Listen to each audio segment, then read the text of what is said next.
Welcome to Innovation Pulse, your quick, no-nonsense update covering the latest in startups and entrepreneurship news. Safe Superintelligence sees leadership changes with Ilya Sutskever as CEO to maintain its mission, while AI startup Cursor rapidly grows. Grammarly acquires Superhuman to bolster its AI productivity platform. After this, we'll dive deep into connecting meaningfully with high-profile individuals through the unique cold outreach strategies discussed by growth strategist Yakov Lasker. Safe Superintelligence, an AI startup co-founded by OpenAI's Ilya Sutskever, is making waves with recent leadership changes and its unique focus. Sutskever has stepped into the CEO role after Daniel Gross's departure. The startup, reportedly valued at $32 billion during an April fundraising round, faced acquisition interest from Meta, which was rebuffed by Sutskever. Safe Superintelligence is committed to developing Safe Superintelligence, leveraging a strong technical team under Sutskever's leadership. The company's emphasis on safety in AI development distinguishes it from others in the field, aiming to ensure that advanced AI systems are aligned with human values and are beneficial to society. This focus on safety and alignment makes its work both valuable and unique, especially in a rapidly evolving AI landscape where ethical and safe AI development is paramount. Sutskever's vision for the company is to continue as an independent entity, emphasizing the importance of their mission and the capability of his team to achieve it. Up next, we're exploring strategies for AI investment success. AI startup Cursor is making waves in the tech industry with its rapid growth and innovative approach to AI code generation.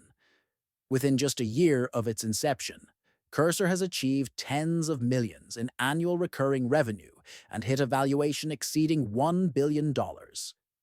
This impressive growth highlights the startup's ability to capitalize on the current capabilities of AI technology by focusing on AI code generation. However, as AI technology evolves and new models emerge, Cursor faces the challenge of adapting its product to remain relevant and competitive. The startup's success hinges on its ability to anticipate technological shifts and integrate new advancements into its offerings. Cursor's journey exemplifies the fast-paced nature of AI startups today, where companies must navigate rapid growth and technological change while maintaining a competitive edge.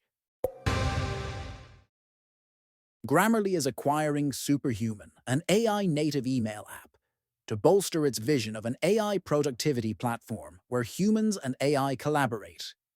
This move positions email as a pivotal communication surface for AI agents, enhancing productivity and efficiency in digital communication. Superhuman users already experience significant efficiency gains, responding to 72% more emails hourly after using the app. By integrating Superhuman, Grammarly aims to expand its AI superhighway, enabling AI agents to handle diverse tasks directly where professionals work. This acquisition aligns with Grammarly's strategy to transform email into a comprehensive workspace for AI agents, offering functionalities like inbox management, meeting scheduling, content research, and communication drafting. The acquisition complements Grammarly's recent Coda acquisition, creating a robust platform for intelligent, task-specific agents across various applications. With professionals spending extensive time on email, this setup provides a fertile ground for orchestrating multiple AI agents, enhancing productivity by allowing users to focus on creative and strategic tasks. Grammarly's approach promises a leap in productivity, reflecting a broader industry trend towards agentic AI in professional environments. And now, pivot our discussion towards the main entrepreneurship topic.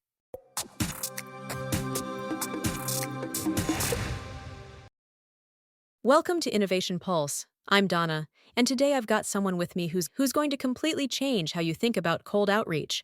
Yakov Lasker is a growth strategist who's helped dozens of startups crack the code on connecting with high-value contacts. And he's been studying this fascinating case of an engineer who gets 50% response rates from billionaires.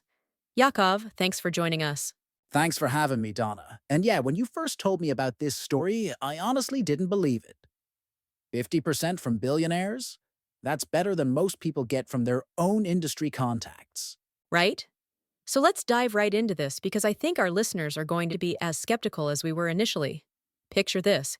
You're sitting at your laptop, cursor blinking in an empty email, and you're about to send a message to someone worth $3.3 billion. What are the chances they'll actually respond? Oh, I'm guessing like 1%. Maybe 2 if you're lucky. Try 50%. This engineer we're talking about today gets responses from more than half the billionaires he emails. We're talking Travis Kalanick from Uber, Eric Lefkofsky from Groupon. Wait, hold up. Are you telling me there's some regular person out there who just casually slides into billionaire DMs and they actually respond? That's exactly what I'm telling you. And the wild part? He's not famous, not rich, not connected. He just figured out something most of us are doing completely wrong. Okay, now I'm hooked. Because I've sent cold emails that disappeared into the void so fast I wondered if I'd accidentally deleted them myself. Right? We've all been there. But this guy, and I love this, he calls it trading Pokemon cards. Pokemon cards? Think about it. When you were a kid trading cards, what made someone excited to trade with you? It wasn't your smooth talking or your fancy card sleeve. It was whether you had something they actually wanted. Oh, so if you're offering a first edition Charizard for a basic Pikachu, yeah, they're gonna respond. But if you're trying to trade your duplicate Rattata for their holographic Mewtwo, Exactly! You're getting crickets. And here's the thing that blew my mind. He says the actual trade matters way more than how you communicate it. Doesn't matter what subject line you use, how long your email is, whether you get a warm introduction. If the trade sucks, you won't get a response. huh. So we're all obsessing over email length and perfect subject lines when we should be asking, what do I actually have that this person wants? Bingo. But here's where it gets interesting. Once you've figured out that perfect trade, there are 4 specific things he does in every email that work. And he's got the receipts to prove it. Okay, lay it on me. What are these 4 magic principles? First one is establish competency. And this is where most people completely blow it. Check this out. Which opening line grabs your attention more? Hi, I'm Joe, or Hi, I'm Andy. I'm a YC founder, formerly an ML engineer at Uber for self-driving cars. Well, obviously the second one. But wait, what if you're not a YC founder or an Uber engineer? What if you're just Joe? That's the beautiful part. Competency isn't just about fancy brands. It's about communicating something noteworthy and difficult to do. Maybe you built a rocket in 30 days. Maybe you know someone influential. Maybe you solved a really hard problem. So it's not about being impressive, it's about being relevant, impressive. Exactly! It's about signaling that you're the type of person a billionaire actually works with. Think about it. They get thousands of emails, most of which are spam or people asking for money. You need to immediately communicate, I'm different, take me seriously. Okay, that makes sense. What's principle 2? Make an ask. But not just any ask. You need to nail 2 things, what you want and what value it adds to their life. Oh, this is where people probably mess up big time.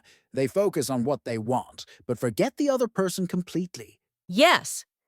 And here's his insight that really hit me. Cold email isn't about persuasion. It's a test of whether you understand what another person truly values. A response is just the byproduct of true understanding. That's actually profound. So before you even start typing, you need to become a detective. Exactly! He'll read their blog posts, watch their interviews, study their projects. He's trying to figure out, what are they working on? What causes do they care about? What problems are they trying to solve? This is starting to feel less like cold emailing and more like relationship building, even before the relationship exists. That's a great way to put it. And speaking of relationships, Principle 3 is be transparent with your self-interests. This one surprised me. Wait, you're supposed to tell them what you want, out of it. Isn't that, I don't know, selfish? That's what I thought. But his theory is that influential people want to work with people who are competent, trustworthy, and internally motivated. And being transparent about your intentions actually signals trustworthiness. Huh. So instead of pretending you're just being altruistic, you're like, here's what I want. Here's what you get, and here's how this fits into my bigger picture. Exactly. He shares this example where he's asking for a job, and he explains exactly how that job fits into his long-term ambitions. It's not just, I need a job. It's, here's my 10-year plan, and here's how this role accelerates it. That actually makes the other person feel like they're investing in something bigger, not just doing you a favor. Right. And then principle 4, show extra effort. This is where he really goes above and beyond. Let me guess. He doesn't just send an email and hope for the best. Nope. So he wanted to pitch this idea to Packy McCormick from Not Boring about co-building a startup incubator. Instead of just emailing the idea, he wrote an entire blog post called Not Boring Should Incubate Companies, laying out the strategic benefits. That's actually kind of brilliant. He's not just talking about the idea, he's demonstrating it. And here's the kicker. Even though the idea wasn't the right fit, Packy still got on a call with him because he appreciated the effort. The guy literally says, even if your value prop misses the mark, making a real effort goes a long way.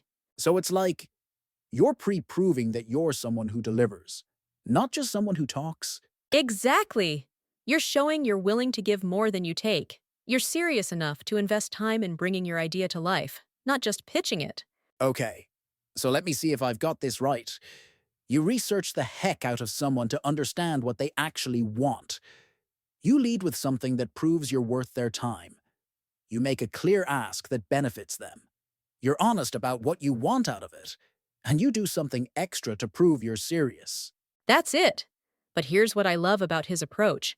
He's not trying to give us a rigid formula. He calls it creative expression. These are principles, not rules. Which actually makes sense because every billionaire is different. Every situation is unique. Exactly. Travis Kalanick just left Uber and started a venture fund, so our guy positioned himself as a young Uber engineer with a unique market insight. With Daphne Kohler, who was starting In Citro, he positioned himself as someone who'd do everything to help her new company succeed. So it's not about having one perfect email template. It's about understanding these principles and then adapting them to each specific situation. Right. And thinking about this more broadly, how often do we send emails, LinkedIn messages, even text messages without really thinking about the other person's perspective? Oh, constantly. We're usually just focused on what we need instead of what we can offer. But here's what's really interesting to me. This isn't just about emailing billionaires. These principles work for any situation where you're trying to connect with someone who gets a lot of requests. Like what? Think about it. Busy executives, popular podcasters, influential bloggers, even that professor you want to do research with. They're all dealing with the same problem: too many requests, not enough time. So if you can demonstrate competency, make a clear value proposition, be transparent about your motivations, and show extra effort. You're suddenly standing out from everyone else who's just asking for something without offering anything in return. This is actually making me rethink every professional email I've ever sent. Like, how many opportunities have I missed because I was focused on what I wanted instead of what I could offer? And here's the thing. This guy used these principles to land jobs at Uber's self-driving car division, get into Y Combinator, and secure a position at a stealth hard-tech startup. We're not just talking about getting responses, we're talking about life-changing opportunities. So what's the takeaway for someone listening who's thinking, okay, I'm convinced, but where do I start? I think it starts with shifting your mindset. Instead of thinking, how can I get this person to help me? Start thinking, how can I help this person while also achieving my goals? And actually do the research. Don't just skim their LinkedIn. Read their blog posts, watch their interviews, understand what they're working on and what they care about. Yes. And then be brutally honest with yourself about whether you can actually deliver compelling value. If you can't, then you're not ready to send that email yet. But if you can, then lead with your strongest competency signal. Be clear about the mutual benefit, own your motivations, and do something extra to prove you're serious. The Pokemon card trade has to be good for both sides. And if it is, you might just be surprised by who responds. You know what? I think I need to go rethink some emails I've been putting off sending. Same here. And next time you're staring at that blinking cursor, remember, you're not just sending an email, you're proposing a trade. Make it one they can't refuse.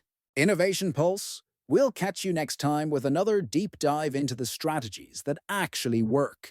Keep trading those Pokemon cards, everyone.